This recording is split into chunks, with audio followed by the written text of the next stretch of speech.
నమస్తే అండి. కీర్తనలు 18వ అధ్యాయం 19వ వచనము.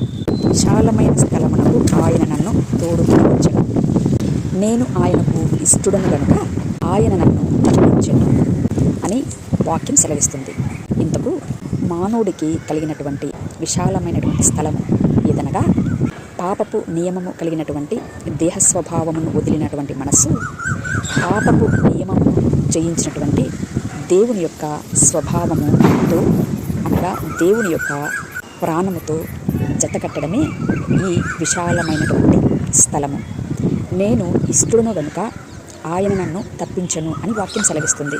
ఎప్పుడు ఏలాగున ఈ మానవుడు దేవుడికి ఇష్టడు అయ్యాడు అని ఆలోచన చేసినట్లయితే, సంపూర్ణ శరణాగతి ద్వారా ప్రాణము దేహ స్వభావమును అనగా లోకమును వదిలిపెట్టి ఆజ్ఞను గైకొన్నప్పుడు మానవుడు దేవుడికి ఇష్టడై ఉంటాడు.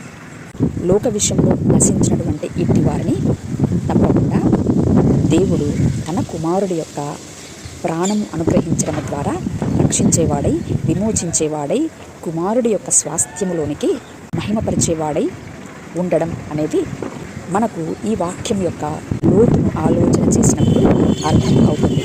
సత్యాన్ని అన్వేషించేటువంటి వారు ఈ మాటలను ఆలోచన చేయగలరు. థాంక్యూ. నమస్తే.